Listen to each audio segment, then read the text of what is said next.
Well, welcome back. Well, as Aslan said at the end of the last chapter, it's time. Things are wrapping up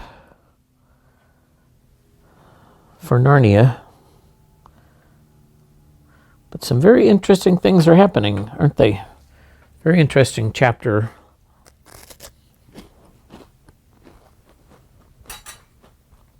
About the dwarves.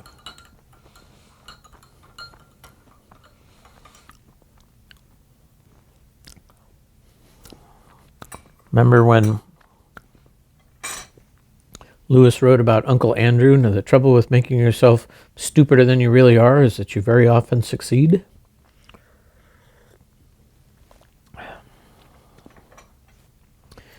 Well, the dwarfs did.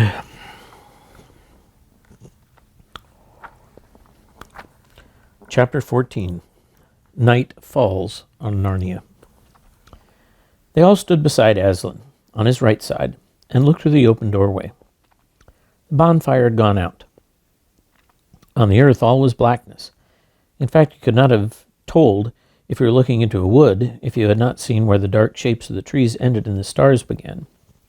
When Aslan had roared yet again, out on their left they saw another black shape. That is, they saw another patch where there were no stars. And that patch rose up higher and higher and became the shape of a man, the hugest of all giants. They all knew Narnia well enough to work out where he must have been standing. It must have been in the high moorlands that stretched away to the north beyond the river Shribble. Then Jill and Eustace remembered how long ago, in the deep caves beneath those moors, they had seen a great giant asleep, and had been told that his name was Father Time, and that he would awake on the day the world ended. Yes, said Aslan, though no one had spoken. While he lay dreaming, his name was Time. Now that he is awake, he will have a new one. Then the great giant raised a horn to his mouth. They could see this by the change of a black shape he made against the stars. After that, quite a bit later, because sound travels so slowly, they heard the sound of the horn, high and terrible, yet of a strange, deadly beauty. Immediately the sky became full of shooting stars. Even one shooting star is a fine thing to see, but these were dozens, and then scores, and then hundreds, till it was like silver rain, and it went on and on. And when it had gone on for some while, one or two of them began to think that there was another dark shape against the sky as well as the giants. It was a different place, right overhead, up in the very roof of the sky, as you might call it. Perhaps it is a cloud, thought Edmund. At any rate, there were no stars there, just blackness. But all around, the downpour of stars went on, and then the starless patch began to grow, spreading further and further out from the center of the sky. And presently a quarter of the whole sky was black, and then half, and at last the rain of shooting stars was going on only low down near the horizon. With a thrill of wonder, and there was some terror in it too, they all suddenly realized what was happening. The spreading blackness was not a cloud at all. It was simply emptiness. The black part of the sky was the part in which there were no stars left. All the stars were falling. Aslan had called them home. The last few seconds before the rain of stars had quite ended were very exciting. Stars began falling all around them. But stars in that world are not great flaming globes as they are in ours.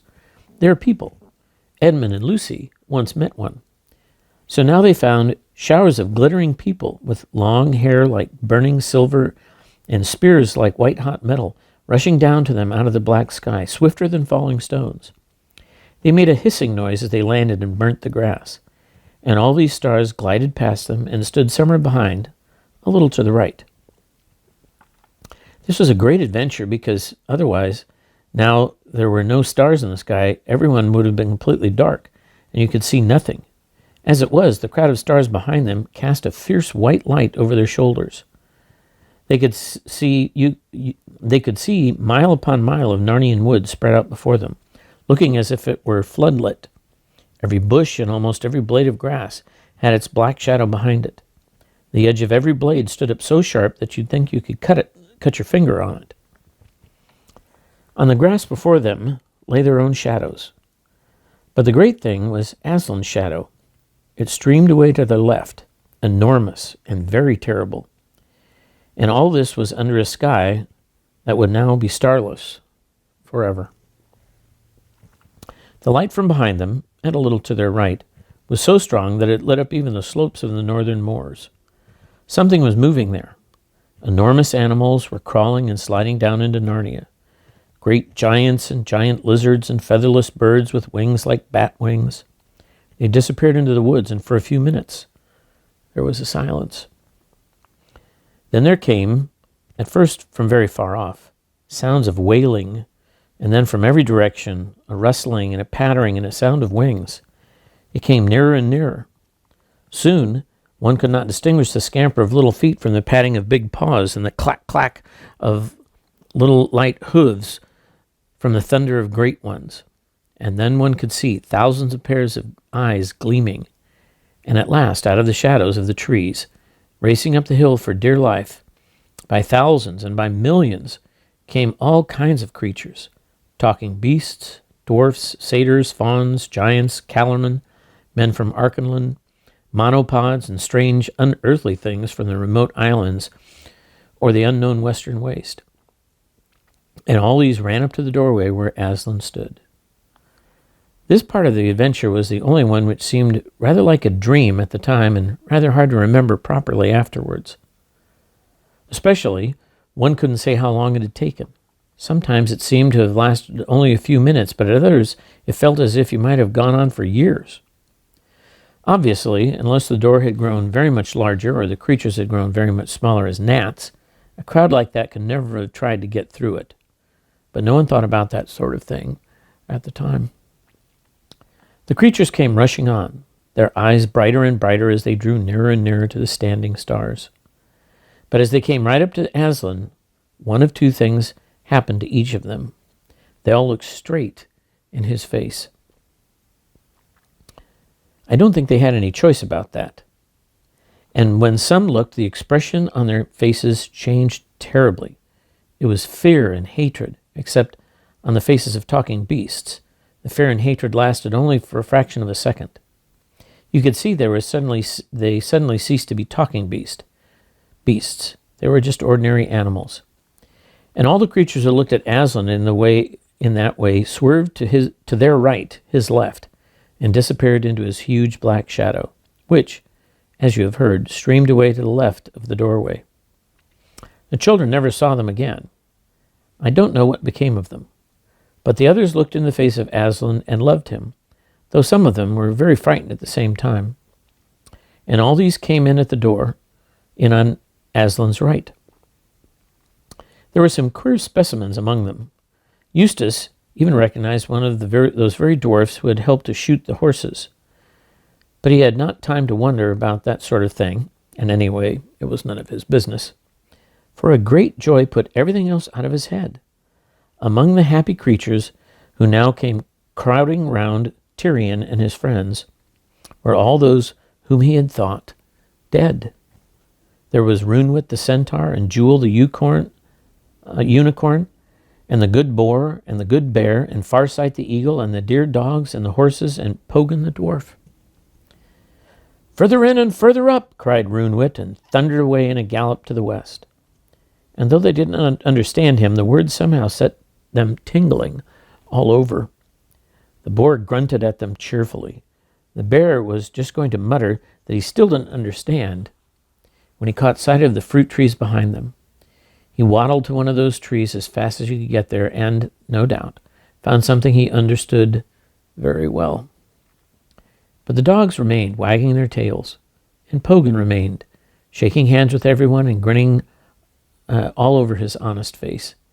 And Jewel leaned his snowy white head over the king's shoulder, and the king whispered in Jewel's ear. Then everybody turns his attention again to what could be seen through the doorway. The dragons and giant lizards now had Narnia to themselves. They went to and fro, tearing up the trees by the roots and crunching them up as if they were sticks of rhubarb. Minute by minute, the forests disappeared. The whole country became bare, and you could see all sorts of things about its shape, all the little humps and hollows, which you had never noticed before. The grass died. Soon Tirian found that he was looking at a world of bare rock and earth. You could hardly believe that anything had ever lived there. The monsters themselves grew old and lay down and died. Their flesh shriveled up and their bones appeared. Soon they were only huge skeletons that lay there on the dead rock, looking as if they had died thousands of years ago. For a long time, everything was still. At last something white, a long, level line of whiteness that gleamed in the light of the standing stars, came moving toward them from the eastern end of the world. A widespread noise broke the silence. First a murmur, then a rumble, then a roar. And now they could see what it was that was coming and how fast it came.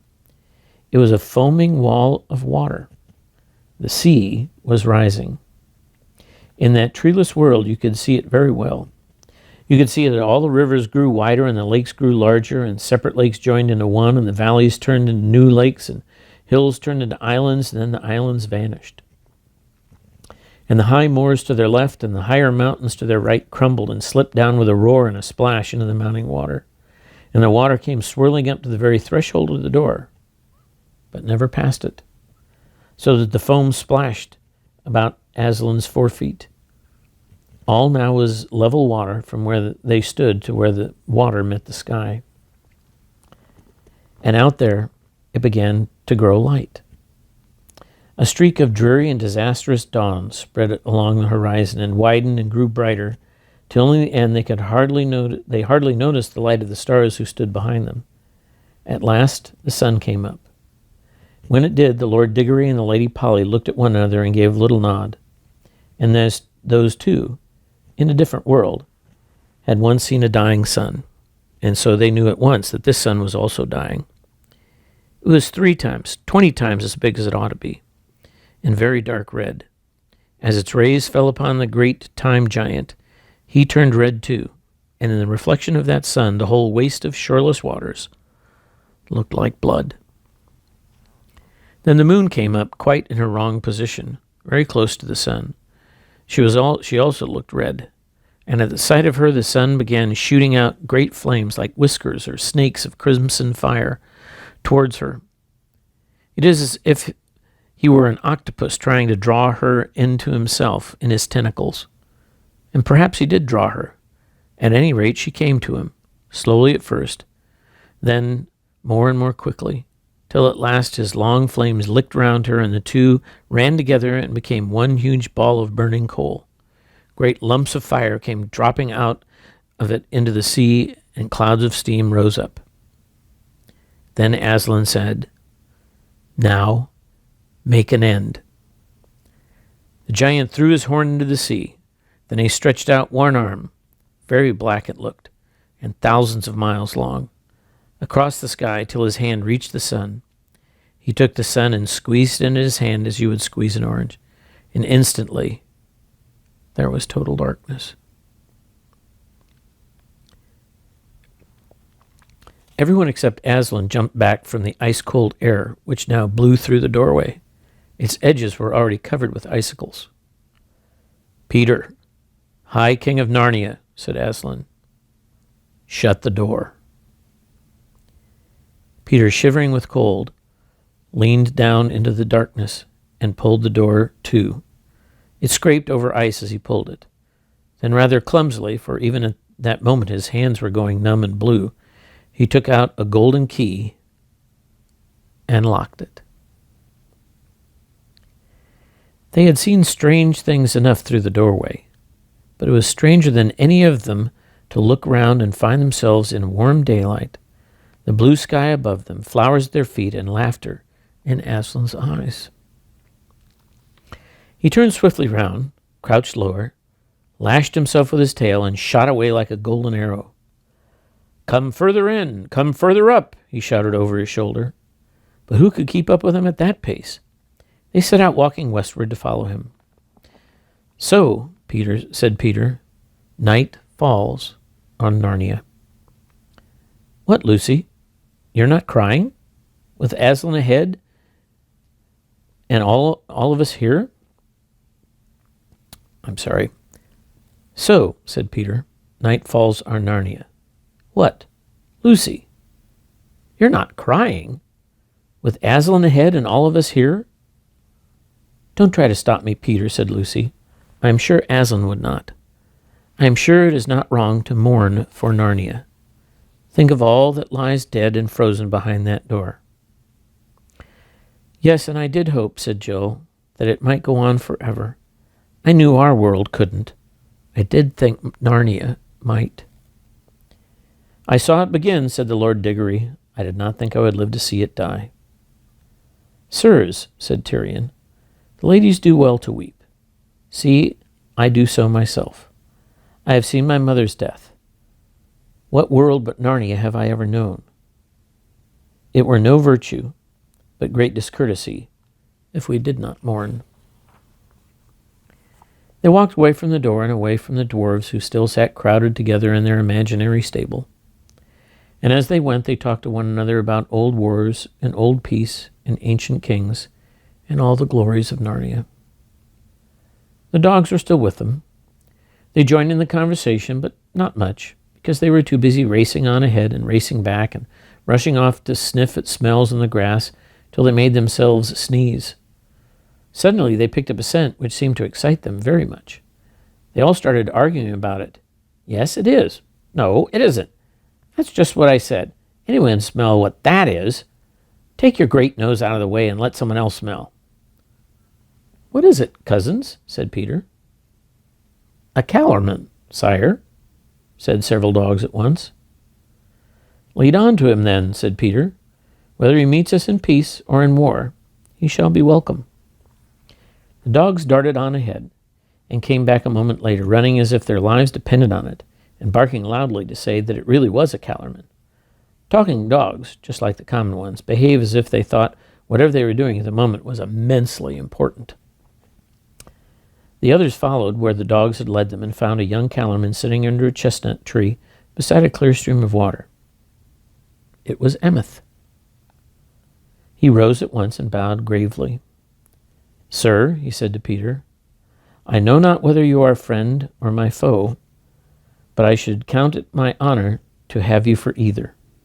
Has not one of the poets said that a noble friend is the best gift and a noble enemy the next best?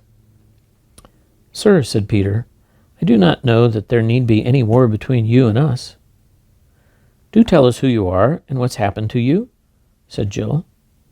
If there's going to be a story, let's all have a drink and sit down, barked the dogs. We're quite blown. Well, of course you will. Will be if you keep tearing about the way you have.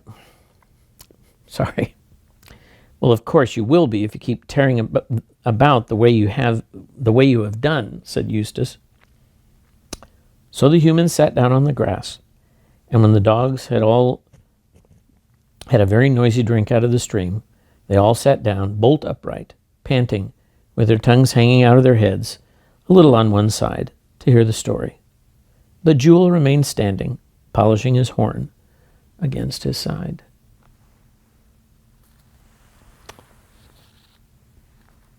So that was the end of Narnia, but not quite the end of the story.